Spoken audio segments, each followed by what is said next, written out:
If you're a fan of the folk scene, you've probably heard about the legend of Nick Drake. He's a very well-known artist for albums like Pink Moon, Brighter Later, and his tragic death in 1974 when he was only 26 years old. His life was surrounded by mystery. He's a very enigmatic man, and actually this video was requested months ago, but I wasn't too excited about recording it, mainly because talking about this sort of artist can be kind of tricky. I understand the connection one may have with this sort of artist, you know, people that pass away at a really young age and left a beautiful discography behind. However, I also know that people tend to overrate them and to attack anyone that says that they're not the best thing in the world. It's happened to me every single time I make these videos about someone that already passed away. It happened with the Queen video, it happened with the XXXTentacion video, it happened with the Mac Miller video. Every time I talk about an artist that passed away and I don't praise the hell out of him, I get a lot of comments that basically have nothing to do with the video. It's just people trying to hate, and most of the times I honestly try to avoid that. And this is especially true when it comes to Nick Drake, because the man was struggling with depression. He was a big introvert, which means that he wasn't able to promote the album properly.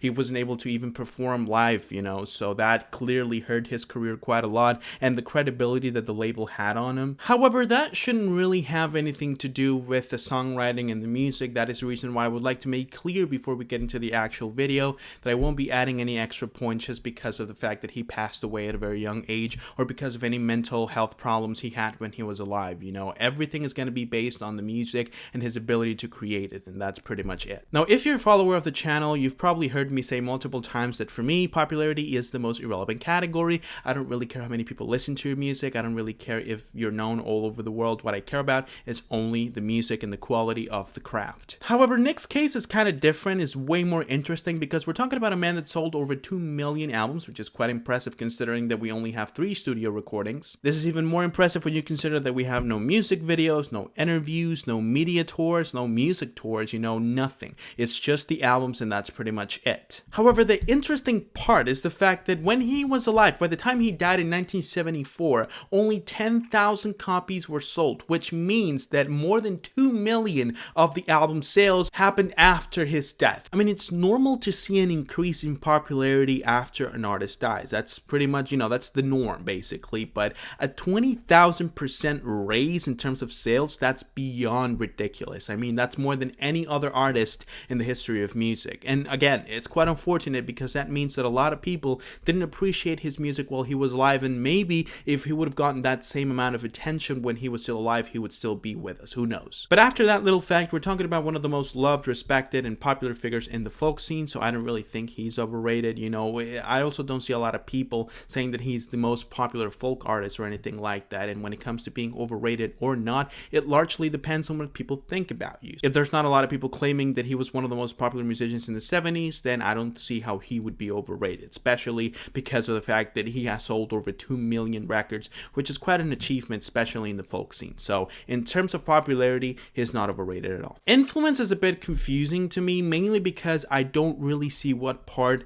of his craft was that influential, but at the same time, we have people of the caliber of Kate Bush saying that he was a massive inspiration for her own musical journey. So honestly, I'm a bit torn. I mean, I guess you could say that the fact that in albums like Pink Moon, he was the one who played the guitar, played the piano, and recorded the vocals. Basically, the entire recording of the album was made by himself, aside from production and promotion. It's kind of like an innovative thing. However, he wouldn't be the first one to do this. We have Ram by Paul McCartney, McCartney 1 by Paul McCartney, and we have a number of artists that basically made the entire instrumentation of an album by themselves. You could also say that the fact that he used alternative tuning in his guitar is also kind of like a groundbreaking thing, but again, you have a lot of artists in the 60s doing the exact same thing with their own material, like Bob Dylan, Jimi Hendrix, Pete Townsend, the band, Love. I mean, a lot of different artists that did the exact same thing, so I don't really think we can credit that to him either. I guess you could also say that his breathy vocal style was an inspiration for people like Elliott Smith,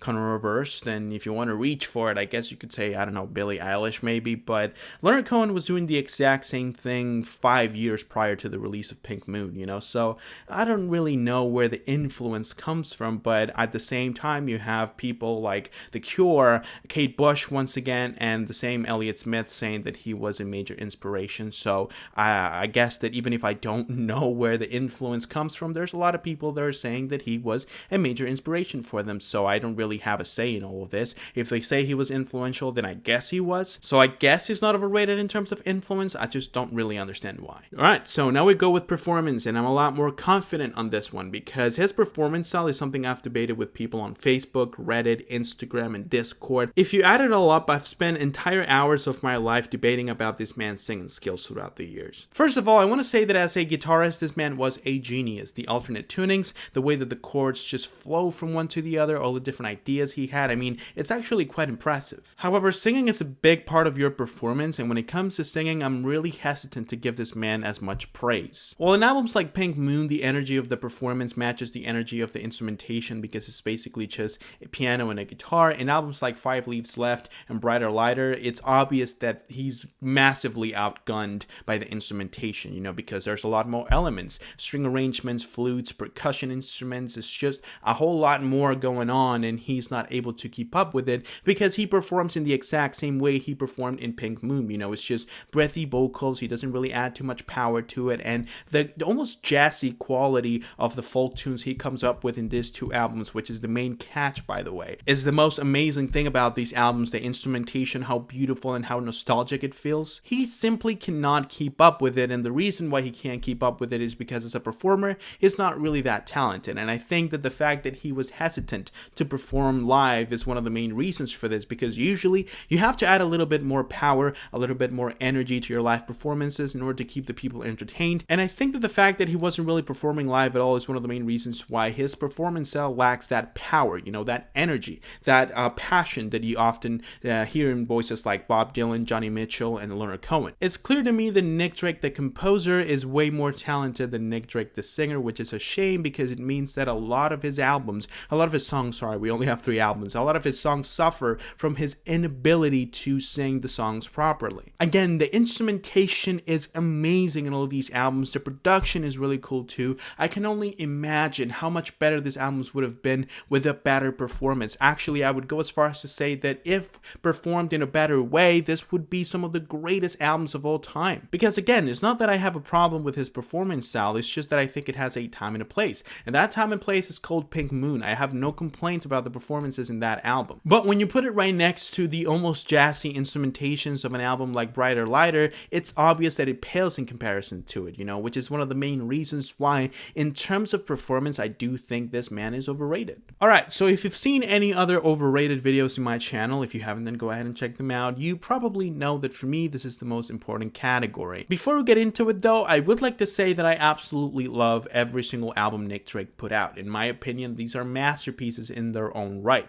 There's not a single bad album in his catalog, okay? There are these odds to nature that show that instrumentation can definitely carry an album. Especially when you look at Pink Moon, which is high up there with some of my favorite folk albums of all time. However, as I always say in this sort of videos, whether you're overrated or not, it's gonna depend on what people are saying about you. And when it comes to Nick Drake's discography, people praise the hell out of every single album, especially Pink Moon. So if you were to ask me, do you think that Pink Moon is among the greatest albums of all time? Would you put it in your top 50, for example? I would definitely say no. I love the album. I have a really deep and personal relationship with the record. However, I do know the album has its flaws, you know, and I do know that especially in the folk scene, there's albums that satisfy the same needs this album satisfies in a way more effective way. Same thing can be said about albums like Brighter Lighter and 5 Leaves Left. I mean, I love those records too, but if you were to ask me, are they the best piece of music that folk music has to offer?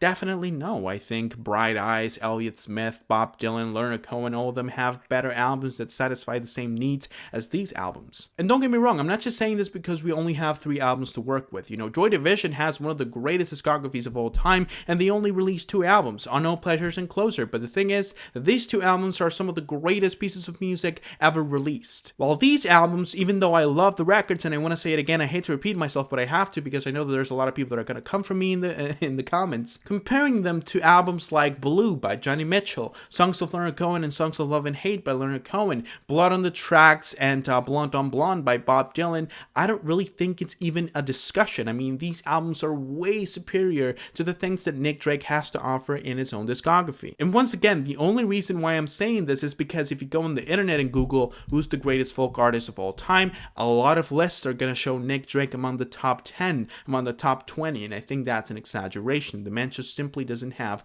the catalog to back that up. So I'll just say it once again because I know that people are gonna call me crazy. I love these albums. I have a very deep personal relationship with Pink Moon, and I feel like the other two feel very nostalgic and uplifting, but the greatest of all time, there's no way. I mean, he is clearly overrated when it comes to his discography. Now, I've debated multiple times in this channel how once a musician dies, people tend to find an extra layer of mystery added to their music, and that usually makes them overrate their music. It happens all the time. It happened with Lil Peep, XXXTentacion, Juice WRLD, even though I think they're really good modern era rappers, people are calling them some of the best hip-hop artists of all time and really influential, when really, if you track it, you're not going to find a lot of influence, a lot of great material, and the catalog to back up the claim that they're among the greatest of the new era, and something similar seems to happen with Nick Drake. I don't often say this sort of things because it seems like you're stating the legacy of an artist that obviously released a crazy amount of amazing music. But I also feel like sometimes, especially when it comes to cases like this, you have to say it. Saying that when you're listening to a Nick Drake album, you're listening to the pleas of a man who was depressed and who was trying to find his own place in the world. All of these stories are made up. They're not true. People that were close to Nick Drake say that when he was actually depressed, he wasn't able to write music, which is the reason why we have 2 years of separation between 5 Leaves Left and Brighter Lighter. People like to say that his discography was surrounded by this atmosphere of mystery and sadness, but that's not really true. His first 2 albums are quite uplifting and they put me in a good mood every time I listen to them. The lyrics are also beautiful, so when you're trying to make this claims that he was a tortured soul that used music to filter out his demons, I think that you're just stating his legacy, because it's simply not the truth. So while I love his music and I think that he was a super talented artist, I have to say that he was slightly overrated. However, that is only my personal opinion, so if you have your own, and I'm pretty sure you do, you can go ahead and leave it down below in the comments, and I'll make sure to read it and give you my opinion on your opinion. I truly hope that you enjoyed this video. If you did, go ahead and leave a like and subscribe to the channel so you don't miss any other videos that I upload. Also, if you want me to talk about any other topics related to music, if you want me to check out a song, album, or artist, you can leave it down below as well, and I'll make sure to fulfill your requests as soon as I can. Once again, I hope that you guys enjoyed, and I hope that I can see you soon with a new video. But until then, bye.